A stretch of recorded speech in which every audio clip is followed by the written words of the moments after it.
techniques to teach writing and also material design. Material designing, like how well-versed should teachers be to come up with their own material in addition to the textbooks that are, prescribed. So for a change, once in a while, if you feel that something is not right, some task needs modification, then you have the freedom to, you have all the freedom to modify it and make it more effective and to suit the learner needs. So those have been my interest. So my area of research or interest shifted to classroom, and when whatever techniques I have adopted to improve their writing or speaking skills, so I started publishing. So for a few years I did that, and now I feel I'm exhausted of that as well. Or sometimes preoccupations with admin works do not allow me to devote ample time for all this. So now I have to bank on the scholars' works. And as I mentioned, they come up with quite innovative, you'll be surprised. Initially, we were shocked that can we really accept this kind of thought and this kind of paper? Like we have animal studies, people working on animal studies, cat literature, you have illness narratives, then you have medical humanities, connected to medical humanities. So many interesting topics.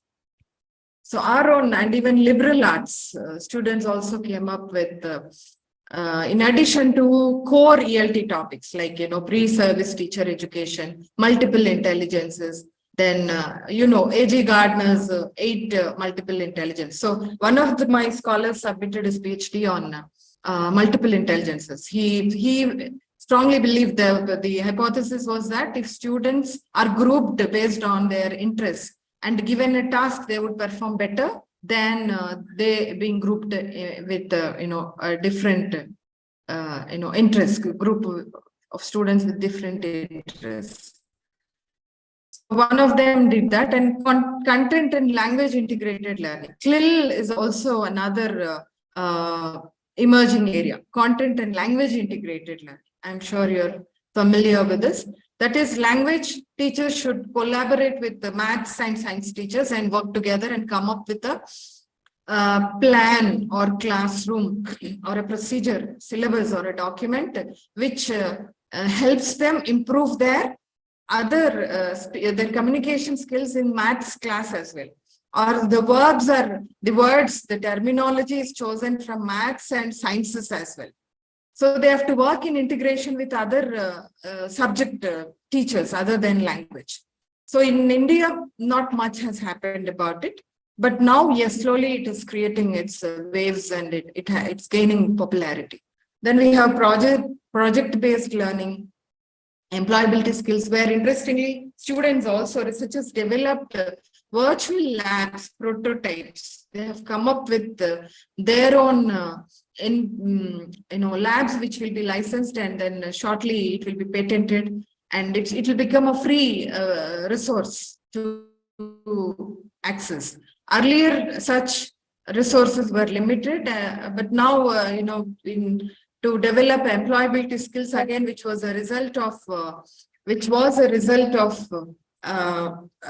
their project. Yeah, they were working on a project, and same has been taught for the set of students for 1 month. That's called summer internship. So these skills were taught to students, and based on that, they have developed a prototype, a kind of using AI. A module has been developed. So co-construction, social emotional learning, then trauma studies, Asian literature, war literature is interestingly, then gerontology, artificial intelligence. Gerontology, I'm told, though we understand in layman's terms to be a study of knee pains and old age problems. So more than knee pains, it is to do with the old age problems.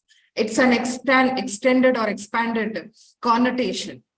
So of late, students have been working on these aspects, and here you could eventually see that interdisciplinarity has crept in. This is one channel where you have every scope for students or for you as a teacher to explore interdisciplinarity. So I was again coming back to my classroom examples. After that, we started banking on students' works, concentrating and learning. So research should be believed as a collective endeavor. It becomes fruitful when you you add wings to others' works, of course, in the name of supervision, guidance, though it is a novel topic to you, but in the process you learn in collaboration with your research scholars. So that is something which we need to accept and then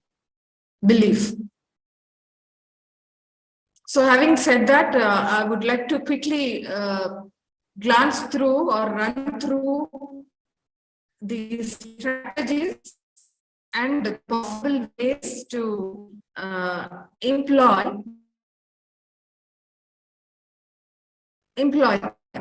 methods, and then what can be employed in a classroom, in what way, in connection with various classical methods that we have already known in second language acquisition or second language learning. So CLT, popular method, focuses on real authentic information, authentic communications related to real life situations. So how to bring in that realia to the classroom, and that is how actual acquisition of language happens. So I hope the screen is visible, and pardon me with the font size, because the information I have to parallelly share so much of content, so the font has to be small. It's visible, ma'am. Okay. Thank you, ma'am. And TBLT, of course. TBLT, again, you have, I'll go for slide mode shifted.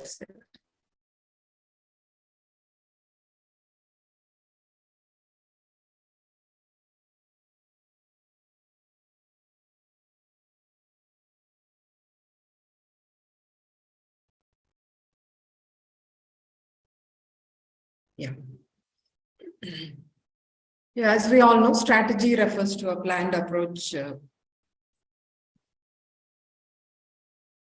And strategies are designed to create a conducive learning environment, enhance student understanding, etc. So I was referring to here some of the classroom strategies or methods. The top one is the method, and the sub bullet points are the strategies that can be implemented and the mode or method to implement them. Then TBLT, N.S. Prabhu's popular railway timetable concept, where students are actually given today's railway timetable and have been asked to look out for the railway timings, or perhaps they have been asked to go to the railway station, and perhaps this can be done by taking the students to airports as well, to provide them more of one day tour to any of the airports and how they function. So school children, it will be quite interesting, if not at in higher education. But that is an extended version of what N.S. Prabhu actually believed, giving them that kind of a realistic feeling and understanding. Then total physical response, combine language learning with physical actions, use gestures and actions to teach vocabulary and commands, making it engaging and memorable. So earlier, I was looking up for, in one of my classes with management, business communication class for management students, as part of syllabus, they have business idioms. So while I try to share the link related to business idioms, I realized that compared to last, the list has been upgraded, and interestingly, it is with images. Every idiom is explained with images, if not actions like in TPR, but that should also, give them, helps them to retain or understand the idiom better. So it is beyond explanation, along with the meaning and contextual use of the idiom and the origin, perhaps you end up getting. So even the information that is evolving and is ever changing. I couldn't have continued with the link that I have shared with them last year. Every in the beginning of the semester, they have it only for one semester. So I parallelly make use of some slides, some material from Google, and then it is blended with my teaching. So for sometimes when I use such material, I directly give them the links. So there you could also look for such sites, pictures, and of course YouTube. You have many informative talks, TED talks, etc. Then flipped classroom is where partly you invite offline contributions or inputs from the students to the class. After you teach, again going back home, you give them some links to ask them to refer to those videos. Like yesterday I came across another videos, 10 top movie clippings, 10 short top movie clippings related to interpersonal skills. Earlier, interpersonal skills were taught using slides or Google information and some books. We were drawing information from these books. But then interestingly, there are movie clippings. You know that even in sometimes some of the epics, classical epics also you have interpersonal. It's not a new area, but then it was already there. But it's entered into the mainstream, and we started elevating it, or rather identifying it, and then a lot of importance is given to interpersonal skills in any context, even in academic context. Why not? Teaching apart, the way I behave with my colleagues, with my students, with my scholars, with my superiors matters greatly. So there were 10 short clippings of 3 minutes. One was related to In Pursuit of Happiness, a short clipping, how Will Smith faces the interview board when he's struggling hard to make his both ends meet, struggling hard to survive. Then one of the opportunities was, to attend to an interview, and in a very kind of awkward dressed, he was awkwardly dressed, and then he enters and how he admits. So I was trying to show that. So it's readily available. The minute I clicked on that, so you find that the resources are also updated. So do not bank on, which I didn't find last year. And there was another scene from war scene where the scene happens in a court where the lawyer questions, or rather provokes the suspect with many questions. But then he doesn't lose his temper. So 10 such beautiful short clippings were traced when I simply clicked on. So internet, Google information also can be used to your advantage, as long as you know how to use it judiciously. It does not amount to plagiarism. You're acknowledging it, and it acts as a perfect tool for teaching. It is enhancing the quality of teaching, and it is also breaking the monotony of your teaching continuous. So try to explore. What am I trying to drive home? The point is that new links, new info is updated on web as well, on internet as well. So flipped is, you ask them. So I ask the students to refer to those videos, watch those videos outside the class, because inside the class, I was trying to explain what flipped classroom method is. Classroom is flipped, contrary to the regular theory classrooms. Theory is where only teacher teaches in the class, she gives some assignment. Students bring back the assignments in hard copies, or they upload in Google Class, or create links and post the information. That was happening. So in flipped classroom, they work offline, outside the classroom, and they attribute to learning. It's collaborative learning again happening with scaffolding, element of scaffolding, where teacher gives her own inputs at first round, of course, with some inputs, and then they bring their inputs. And finally, the third draft, the third stage of discussing about a given topic would be fine-tuned. Initially, teacher gives only peripheral information is given. Then they are guided to refer to some source outside. And after that, it becomes complete. When students bring in and with her inputs, teacher gives a complete form to the task. So this we call as scaffolding. We got this concept of scaffolding. Yeah, so flipped classroom, when students work on it, and I ask them to make a summary of any best 2 videos, that is critically review. What is the clipping about? What is the movie about? Who is the main character? How do you evaluate them critically? And then they bring in, and this can be, you could create a Padlet as well. Padlet is like a bulletin. That is also one of the tools which can be used to view all the posts of the students. You create a classroom, you add all the students in that, and that is Padlet you can create. There is a procedure for that. And then all the posts can be viewed instead of you again reading in isolation or in the class. If you think it would be a futile effect discussing all the 30 or 40 student scripts, each other can view it. Other students can view it. So you are using technology directly or indirectly while you are resorting, while you are not parting from the traditional methods.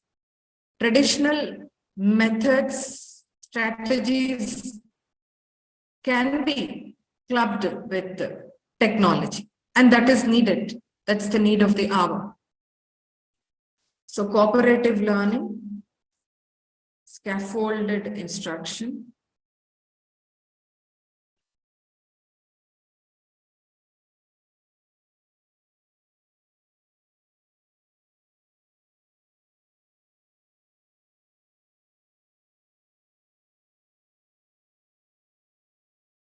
role of native speaker, of course, that's the method. Implementation's method is also given. Classical approach or method, strategy, and then execution. A reflective practice.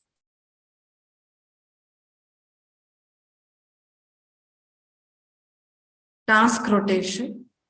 Yeah, reflective practices is something which I would like to brief you in brief.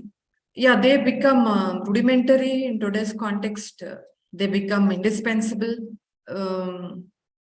We have to not only look at journals, portfolio writing, journal writing, diaries, reflective teaching practices, teacher practices rather.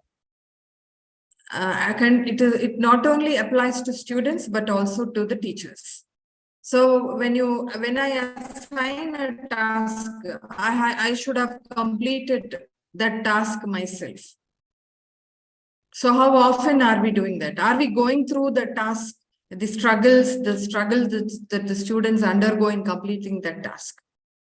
So did we try doing it, entering into the shoes of the students? And a reflection on, that is indirectly a reflection of our own teaching methods, teaching styles, content. I might come across very interesting topic, but then is it time bound? Is it viable for the students to complete it? What are the challenges involved? So I need to reflect on all these aspects before I invent or come up with a good strategy to be employed to teach some skill. But then it's practicality also we need to review. That becomes quite essential as teachers. Or reduce it. If you think I cannot do it in a given time, I don't think I will do it in 1 hour's time. I will need 2 hours continuously without a break. Either you borrow, swap, or you request for an extension of the class.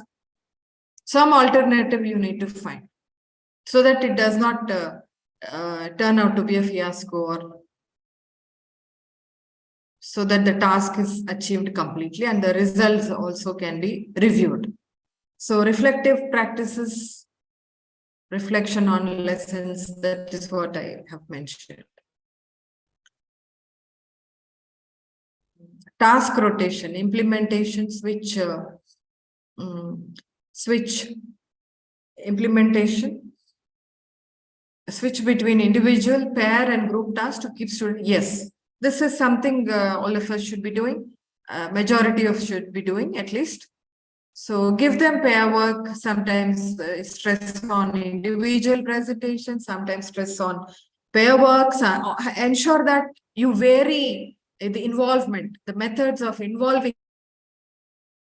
Never resort to only one method. Never involve only one student or always pair work. No, vary the pattern of your administering the task or assigning the tasks. If you're doing it, then it's a good sign, good move. Because sometimes for self-profile, description of, their self-profile, self-introduction or peer profile, they do it individually. Then sometimes role play or telephonic conversation has to be in pairs, has to be done in pairs. Then many things in group. Many activities, be it other than group discussion, role plays also can be done. Skit can be done in a group or project. Project in the sense, yes, sometime back one of the scholars was working on this project-based learning, where they wanted to interview this jailer, people who live in the jail, right? So they took the permission from the jailer and then they conducted an interview that was recorded and then they shared it in the form of a presentation. Similarly, they went to some villages. So they chose 5 different topics. Visit to a jail, visit to a doctors, visit to the court. Court they will not allow, of course, but so that should work effectively when you divide. Group work also attributes to learning. Yeah, metacognition development, teach students to think about their own learning, encourage students to set goals, self-assess and identify effective learning strategies.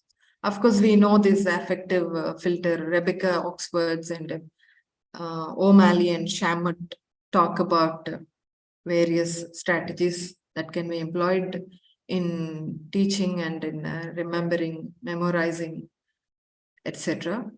So psychomotor strategies, affective filter strategies, cognitive strategies, metacognitive strategies. So allow some time for the students to think where they stand. Because continuous teaching without a break also could disrupt their learning process. Sometimes a break and then short discussion on retrospection.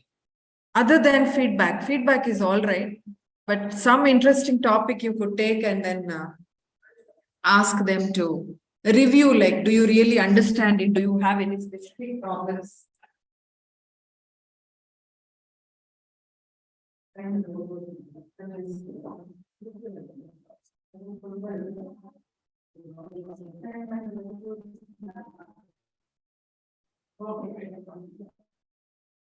So once in a while it calls or it necessitates for that kind of check. And language learning journals, I was mentioning diaries, which I've already mentioned, authentic assessment, inclusive teaching. Yeah, inclusive. This is something very important. Inclusive teaching. How do you ensure this inclusive environment? What is meant by inclusive teaching? Have you experienced this? What has been your experience of meeting diverse student needs?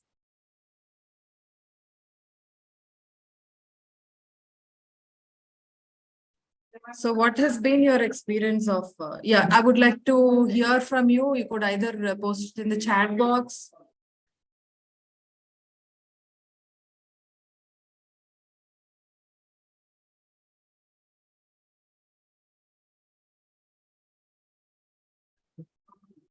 My question is, what is your understanding of inclusiveness or inclusivity? How do you create that inclusive environment in the class? What has been your experience of meeting the needs of diverse students with diverse thinking levels, understanding levels, perceptions? It includes gender, differently abled students as well. If there's a provision to allow them to speak, I would appreciate it. Our audience allowed to speak?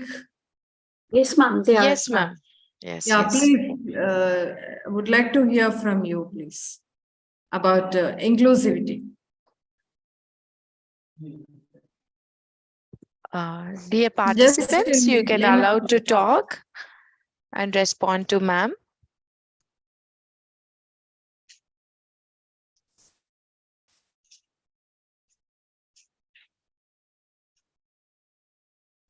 Yeah, somebody posted in the chat box. While grouping the students, I make mixed ability groups to make it inclusive.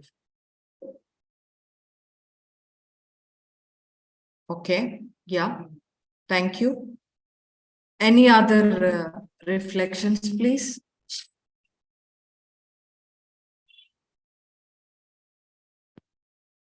Participants, you can unmute yourself to respond to ma'am.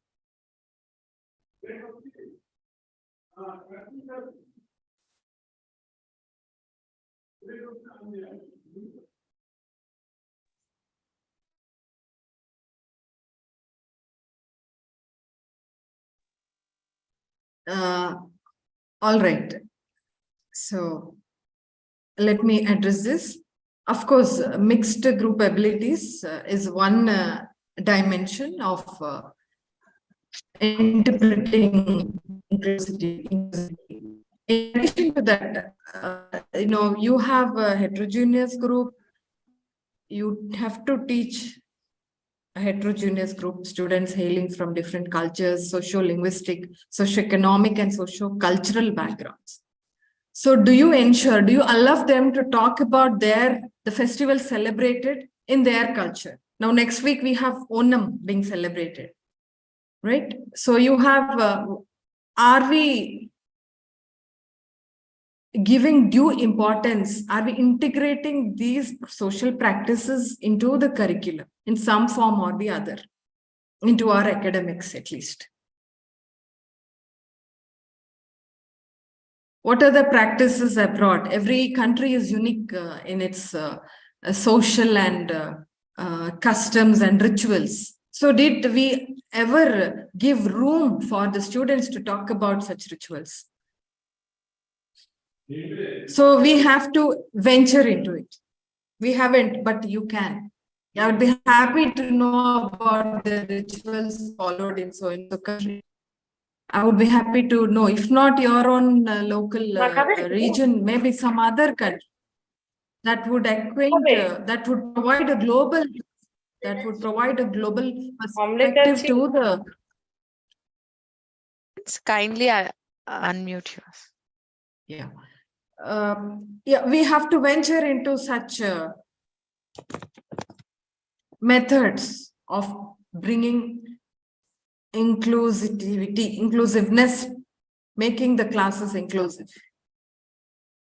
So the examples that I cited are, even it could be any other culture, maybe French, Japan, food in China.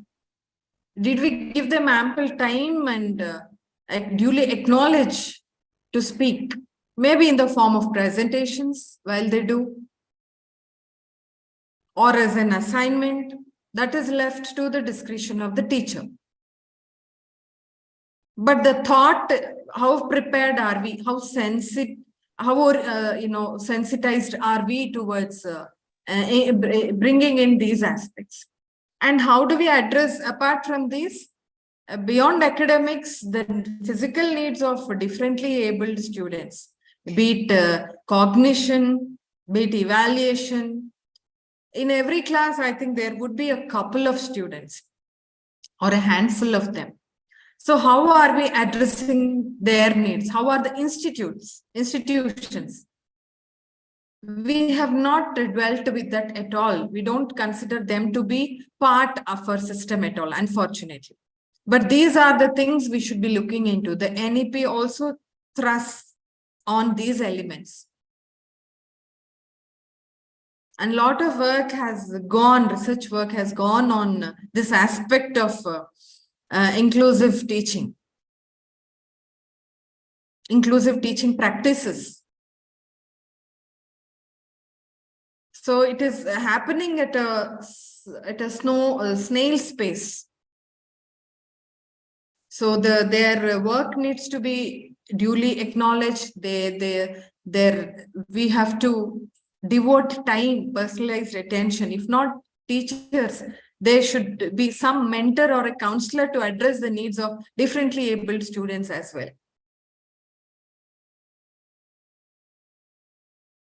Inclusion includes that aspect as well. In addition to, of course, addressing the needs of academic needs, emotional needs, of course, should be taken into account. Besides addressing cultural, bringing in this element, inclusiveness in acknowledging the other cultures, accepting other languages. In addition to that, the emotional intelligence of the learners, social emotional learning, we say, that's again a new novel concept. So teachers' role has expanded. Let me reiterate. All right. So these are, I'll move on to the next slide.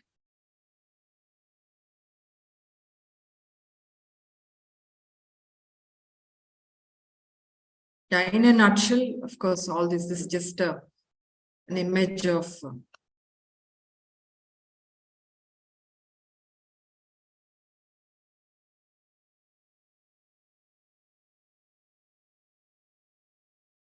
yeah, this is again, so we are done with first two parts. Tools, if you are interested, I would like to share that as well. Before to interdisciplinary aspects, perspectives, I would like to share another window.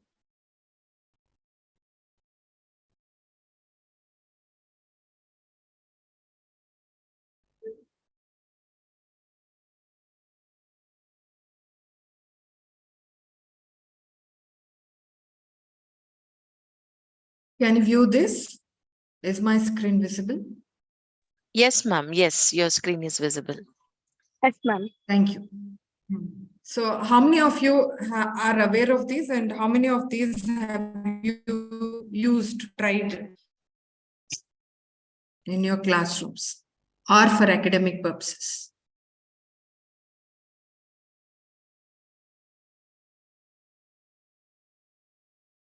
So this is quite a new app, quillbot.com. You have to just, you have to be purchased, but otherwise,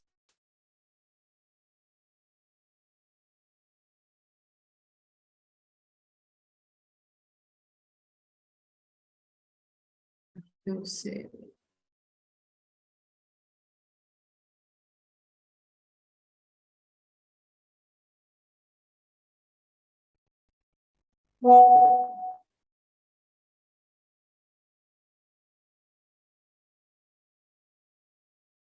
Is my screen visible?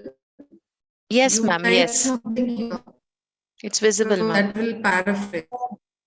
Have you tried, has anybody tried doing this? Okay, fine. Let me post this. For instance, this is a of text. And let us see how it paraphrases.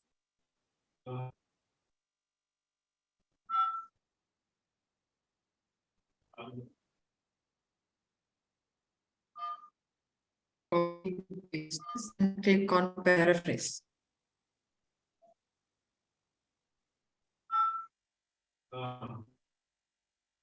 Animal studies is it is taking time.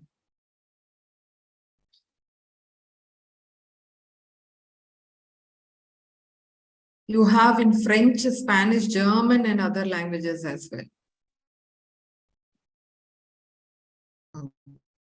The study of past and present relationships between people and non-human animals.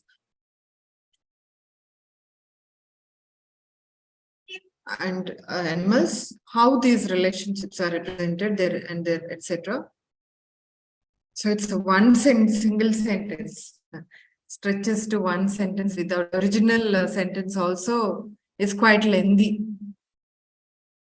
So it shows perhaps to teach varieties in writing, when you teach paragraph writing, when you teach them conciseness, precision in writing, when you teach organization in writing, when you teach them how to use discourse markers, when you teach them to use appropriate vocabulary, beginners, it doesn't mean that, you know, you are trying to bank on it and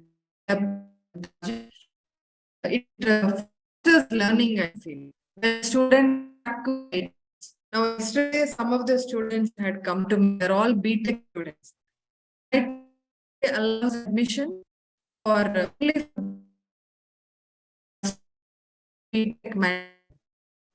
So they are all graduated in their engineering, bachelor's in their engineering, and then 3 of them had come to me requesting to improve their language skills. So I said, whatever you choose, think of a topic, then jot down some points related to that. It could be a topic or a situation, like your experience in the hostel room, your experience in the institute on day 1, or about a particular class. So think of a context, write down the points, and share it with your friend orally. 3 of you work in a group. That was my suggestion. So 3 of them think about different topics. They write down, they share, they speak for 2 minutes. And then they will realize where they are stuck and how different writing is from what they speak.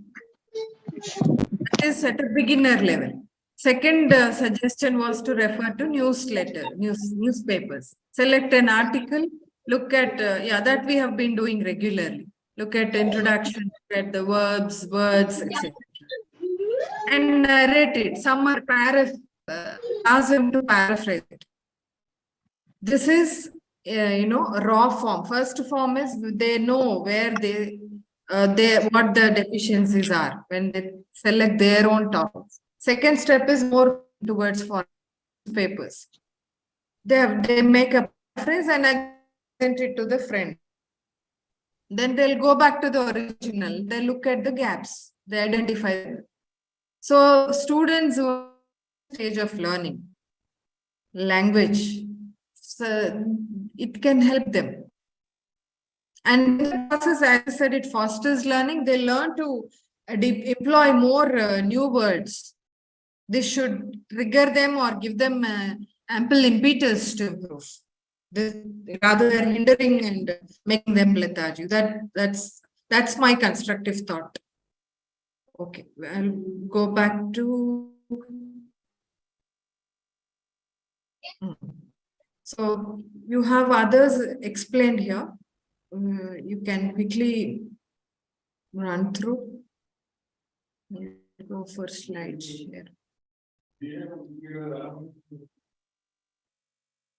Hemingway app.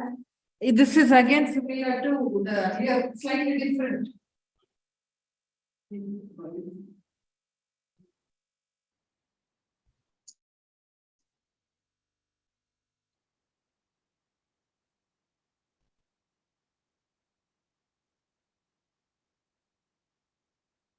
Lengthy and complex sentences and common errors are highlighted. I haven't tried this out, but I was one of my scholars did a paper on this. So she did it while she made a presentation, and that's how I was helping her through. Second one is Mentimeter. This you take a poll. What do you think of when you hear responses quickly, and it gives the how many opted for 1, 2, 3, 4. Number of participants responding to yes or no. For instance, you pose a query to the class. How many of you are in favor of this? Then they raise hands. Instead of raising hands, this poll can be used. Then telescopic text is an experimental tool for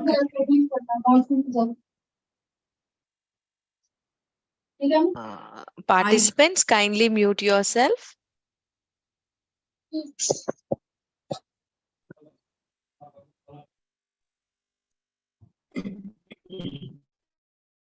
Telescopic.org is an experimental tool for creating expanding text. It's based on telescopic.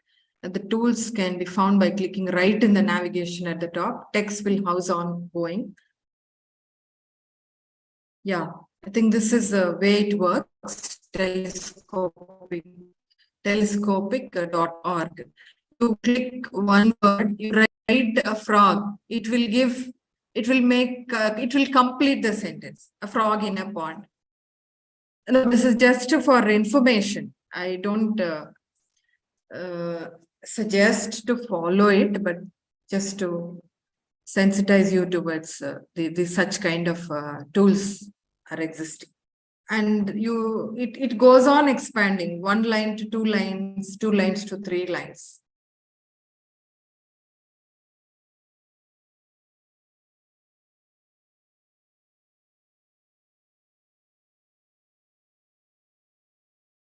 Frog lived in a pond. Then the text continues based on one word that you click, one word that you type. Then Nearpod, it's again quite interesting with the multiple features. You have quizzes also. Quizzes and Nearpod, it has inbuilt material related to grammar, adjectives, basic and advanced levels, vocabulary, then skills. So Nearpod also is quite an interesting tool which could be explored. Rewordify is a powerful free online software that improves reading, learning, and teaching.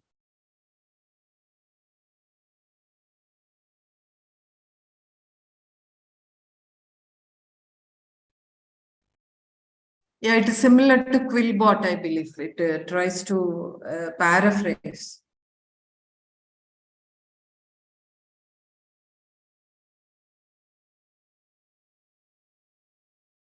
So this is how it looks. Rewordify.com/index.php.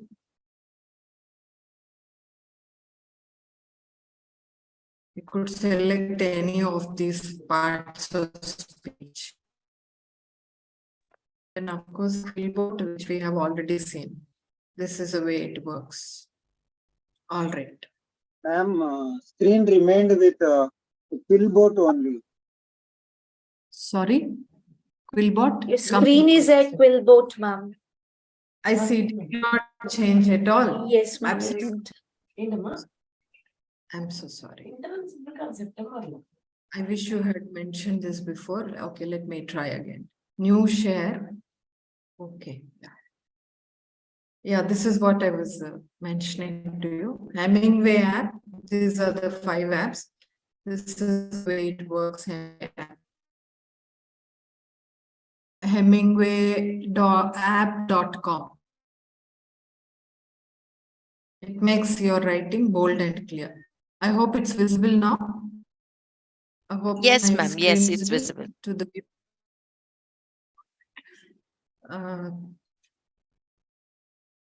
then I was referring to Mentimeter.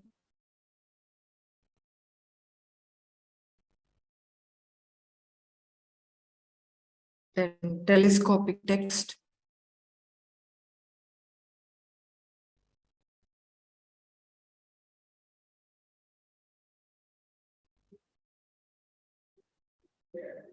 Like a frog in the pod. If you write a frog lived in a pond. It will give meaning, additional descriptive, expand.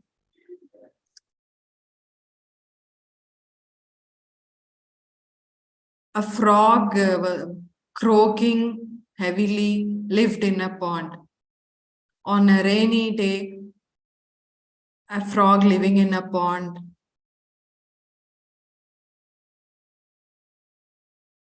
stepped out or peeped, something like that. Near pod I was referring to. This is how it looks. Again, you can sign in, you have to register. If you click near pod, you can, all of these are free software. Available for certain period. Only trial versions are available, maybe for a month or 2. Off late, I have not checked. I'm not quite sure if it still continues to be a free software or if it should be purchased. So this has all the elements, all the grammar related elements, text, quizzes, multiple choice questions. Then Rewordify.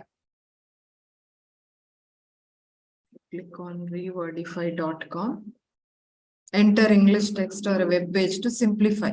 It will rewordify. Sometimes students find it or some text you find quite difficult to interpret. Then perhaps this technique should help.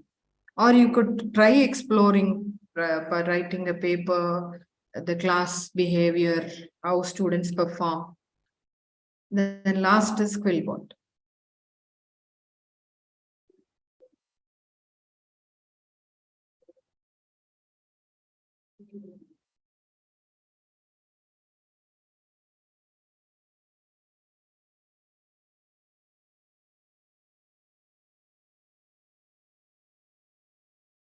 So this will be rephrased. So earlier is a parts of speech are identified. Earlier is an adverb, research is a noun, on is a preposition, gender is a differences, noun in preposition, blue color. Can you see the connection? Parts of speech can be Yes, ma'am. detected. Yes, we can see the connection. So that is another feature of this, not only simplification, but identifying. Whatever you click on, you have wider choices. Accordingly, it works. All right, we'll move on to the main slide. Let me check if this is visible. I will have to change here. Yeah. So enter slideshow from current slide.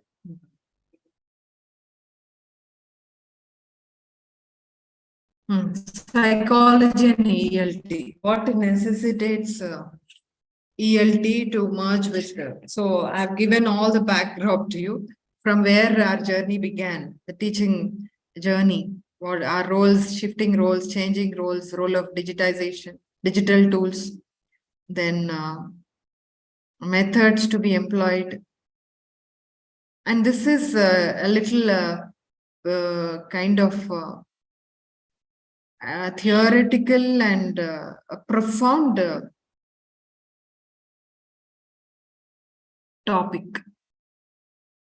We fail to come to terms with easily. But this has to happen. Like recently, we have made a visit to IIT Hyderabad, though it's just 10 years old compared to the long history of NIT, which is almost 66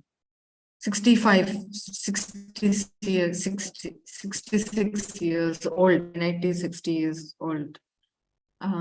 So that was an academic visit made by some of the faculty as a group, and then I was surprised to know that they have, they do not have language department as such, but they have something called liberal arts department. And they have a digital humanities lab and cognitive, it's not cognitive psychology, but it is related to neuro linguistic, where imaging and all that is recorded using some system. It is connected to neuroscience actually, using brain imaging techniques to study how different language teaching methods impact the brain's language processing area. So one of the faculty was specialized in that. I'm trying to talk about interdisciplinarity and how some IITs do that. Very few, I think, even this course, the person who specialized in it, that PG and PhD is offered in very few IITs. I think IIT Gandhinagar, IIT Guwahati. 2 more he mentioned, but I forget. So that is an upcoming domain, upcoming discipline connected to language learning again. It is beyond cognition. That is the second one, other than psychology. I'm referring to the second one. So it is practiced. It was alarming for us it's just upcoming.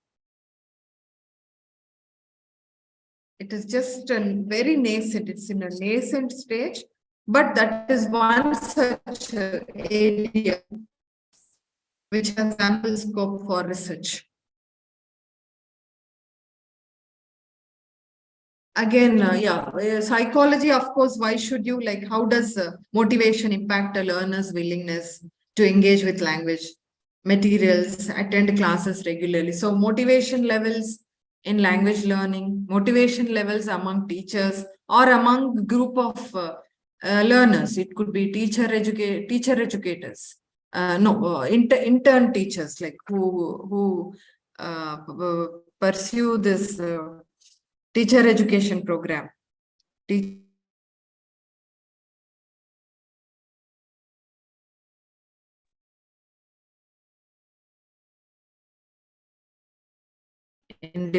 So you could select your group, either a group of motivation levels in that particular group, motivation levels in young teachers with less than 5 years of experience. You have to draw your scope. Your scope has to be determined. Without any scope, you cannot obviously, speak in the air and research on everybody. No. You have to draw a line somewhere, identify the scope, and then it will be effective. It will be focused. Your work also will be focused. So motivation levels and other psychological aspects as well.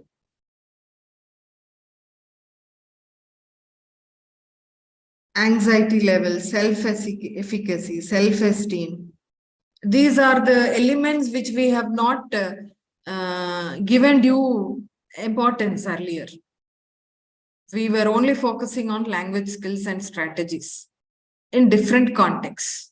Of course, these are quite exhaustive, and every research study is unique, I believe, given its own scope of, and also sample learners and context. Similar study conducted in Tamil Nadu can be different from a study conducted in Assam with a different set of learners. So that brings a novelty to the research. So psychology is again a broader term. I always had a passion for merging or blending with psychology, at least to do a paper related to this. But now I feel I am glad that it has become one of the mainstream. It is brought to the limelight and it is as streamlined now. It will be accepted. Nobody will question that when you are an ELT expert, why do you want to study psychology? Now it has become more certified, more regularized.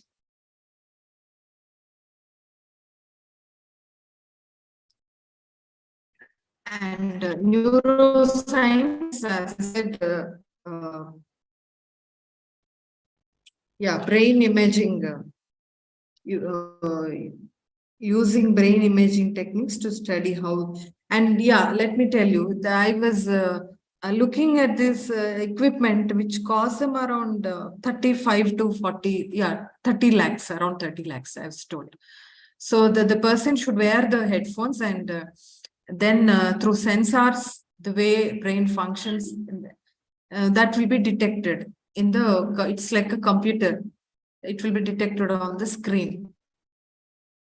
So it should be done under the supervision of an expert. Common man cannot venture into it. So there are limitations. Of course, not all the universities are affluent enough to fund and to establish this kind of labs with, but you know, this is in future you can definitely get to see such things happening. It's just a beginning.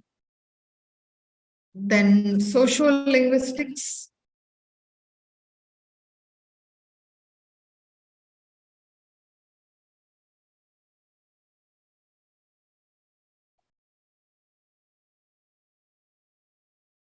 I'm told they were also working in collaboration with some government, organ. It's a hospital. They've entered into an MOU. So with neuroscientists and ELT experts, it's a collaborative work. I'm again referring to neuroscience. So it's a collaborative study between neuroscientists and ELT experts to conduct an experiment using MRI to monitor brain activity, while language learners engage in immersive language learning activities like participating in a conversation entirely in the target language.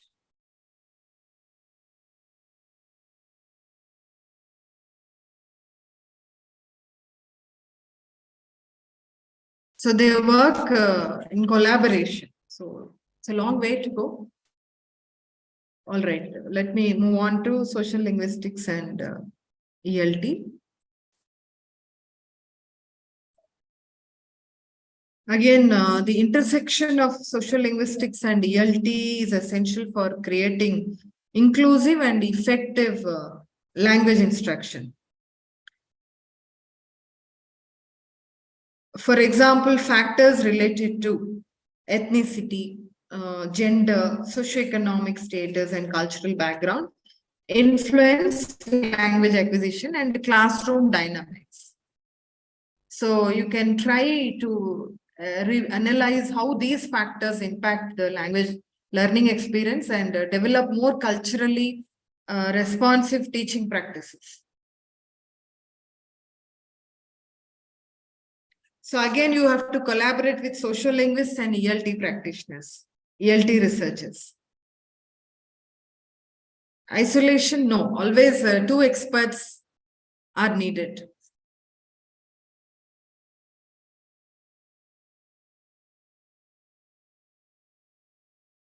For example, students from diverse linguistic backgrounds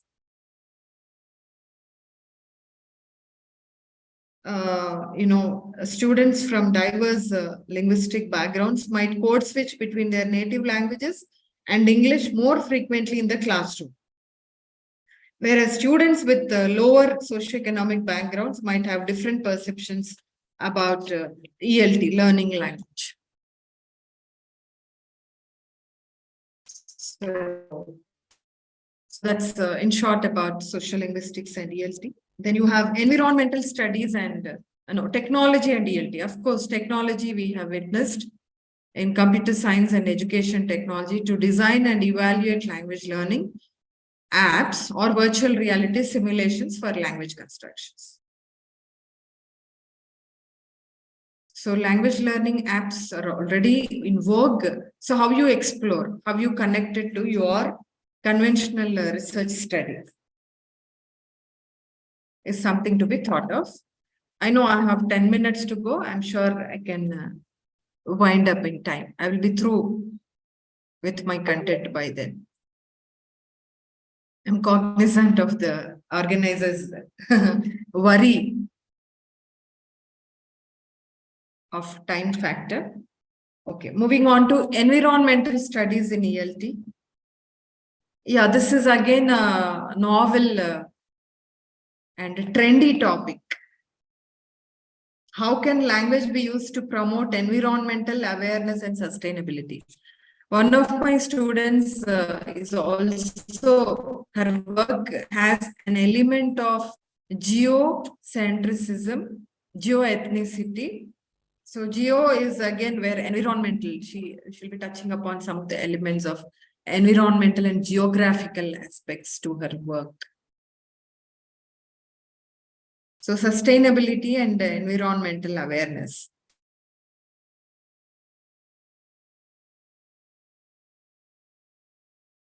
So they have to work towards developing language materials and strategies that connect language acquisition with ecological responsibility. So that is quite new. Is it possible? But it is highly futuristic, I thought. But these are the emerging areas. You can deliberate on this. Then moving on to next slide.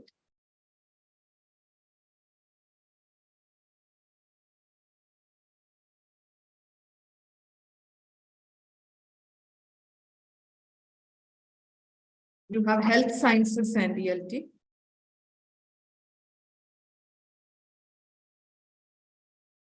Okay, global studies and ELT, health, global lingua franca, historicization, stages in globalization. You have that Silk Route era, then inventions happened in the early 18th century, then a modern era, third stage of globalization, that is the present stage.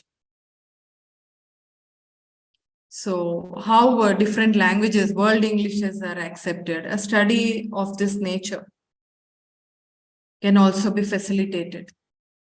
Connecting ELT to global studies, which include global Englishes, world Englishes, globalization, and several concepts connected to that. Literature and ELT. In fact, we are offering one of the papers as a minor, as part of a minor course. We also teach a minor to BTech second year students, which can be opted. NEP has provided this option to them. They can either choose minor, one minor, or a major also. Different departments have come forward offering these minors, which are of 16 credits. So 15 credits, sorry, 4 theory papers of 3 credits each and 1 project. So every semester they complete one paper. 2 onwards, second year, first and 1 paper, second year, second, 3-1, 3-2, 4-1, 4-2. By the time they complete their 4th year of engineering course, they would get a minor certificate, which is again an innovative thought enshrined in NEP guidelines. All right, literature and ELT. So there we offer global world Englishes and globalization. That is one of the papers of 3 credits. Literature and ELT, of course, blending literature, analyzing literary texts from linguistic and literary perspectives to understand their. Most of them have done their research work, if not majority, but I think that has got its due, I think, this field. But now modern literature, emerging literary works, maybe it needs to be explored, like trauma studies, as I mentioned, war literature. So there you could establish, or it could be dealt with in isolation. Then health sciences, data science, cultural studies.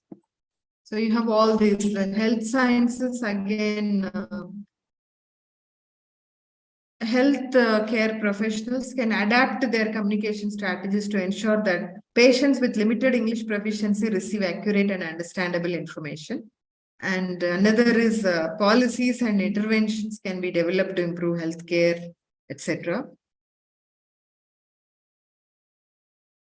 So how is it done? A survey can be conducted. How are ELT medical healthcare professionals treating the patients? What strategies are they using to address a traumatic patient? I was surprised to see that in most of the hospitals, they are all well trained. They take the patient into confidence. They never bombard them, highlighting their illness, magnitude of their illness or the surgery. The way they greet them, every doctor has his or her own unique style of receiving them, greeting them, inquiring. So all these are employed there. Communication strategies are effectively used. But you can conduct a survey, at least for a paper. All right. So then data science, data analysis techniques. So it goes on and on. But art and ELT, I would like to stress upon. Last one. Storytelling, like drama and role playing. The intersection of art and English offers a creative and engaging way to enhance linguistic and creative skills. For example, language educators can collaborate with art specialists to integrate creative arts such as drama and visual arts. And it can enhance student language proficiency while fostering creativity, critical thinking, and self-confidence as well.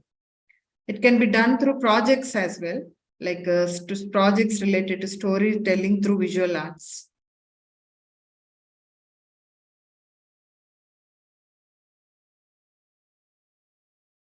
So, benefits of interdisciplinary learning: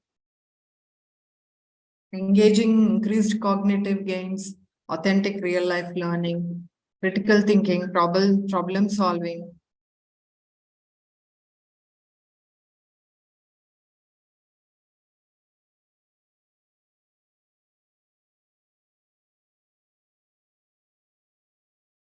Ma'am, can I ask a question? Yes, please. Good evening, ma'am.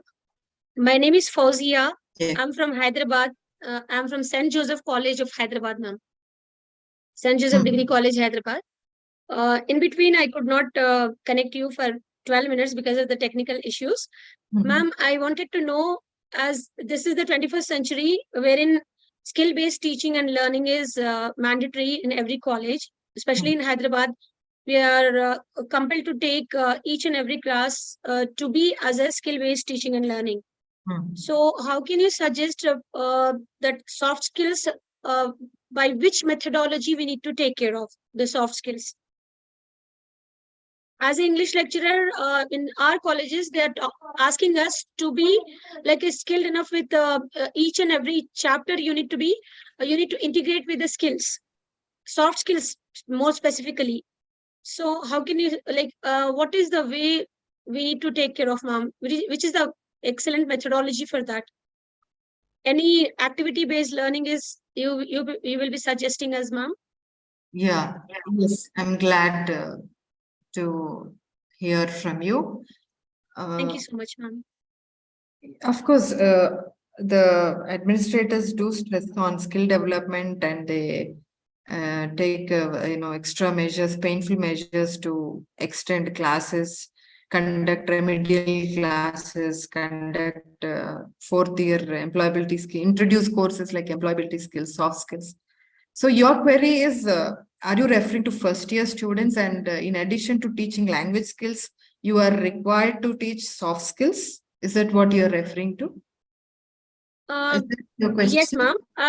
No, ma'am. More specifically, they are asking us to teach employability skills and soft skills for final year students. As university also, from 2017 onwards, we have for third year students English communication skills. So we are compelled to take skill-based teaching and learning for the third year students. Apart from the prose and poem, the university is asking us to take improve their skills through literature. So any specific methodology is there to take care of that, or only we need to take care of the activity-based learning to make them understand? There is no ready-made kind of method to be offered on a platter. It has to be evolved. It has to be created by the teacher that suits your learners, because the syllabus followed at your place is different from what is followed elsewhere. No, So my while question- you complete, Yes. you have to come up with a strategy, draw inputs from various sources. Once you try to explore first, you try to Google and then find out, to teach soft skills, right? You've mentioned. So which soft skill are you referring to? Are you referring to assertiveness? Are you referring to interpersonal skills? Are you referring to time management? You first contemplate on things which you read from movies. You would be watching, even movies serve as a rich corpus for language learning. I was watching, it's an season titled 11th Hour. And one more is Fame Game by Madhuri Dixit. That was Hindi. This is a Telugu one with subtitles, I believe. So both movies, there is a lot of learning element in terms of crisis management, problem solving, not losing your confidence. From all dimensions, the protagonist is suppressed and she has to succumb to the situation. 11th hour I'm talking about. But then she stands up against all the odds. So you try to recall such resources from your experience, or you can type it out and pick up an excerpt. You need not show 1 hour movie, or ask them, flip the classroom, ask them to watch a movie for the weekend. Saturday, Sunday, watch it, come back and then give us summary critically, you review it. This is one example I could. Then classical examples are many, like from epics, you have Mahabharata, you have lot of research papers also published on the theme of teaching soft skills from classics. Yes. So you have to explore. I'm sorry, I cannot give you a direct source as such. So it will be a blend of all these. Sometimes it is from movies, sometimes it is from epics, sometimes it is about a character, like, any eminent and inspirational personality. If it is Muniba Mazari. Yes. You might have heard the story. Yes, very optimistic. Yes, ma'am. I have heard many times. Yes, ma'am. Yes, ma'am. Yes. So what kind of, by taking the real life examples, we need to, yes, ma'am. Exactly, bring them and fix your time, check your class time. That is what I mentioned, viability of that. Yes, ma'am. Yes, ma'am. So she is emotional, high emotional intelligence she has, high confidence levels. She could. You're talking about Muniba Mizari? Yes. So every resource has one skill, perhaps. So you have to search, explore, and prepare well for the class. There are resources available. There's no dearth of resources. What do you need to do at the end of the day is explore, experience, plan thoroughly. All right, ma'am. Thank you so much. Thank you so much, ma'am. Yeah. Thank you. Any other queries, please?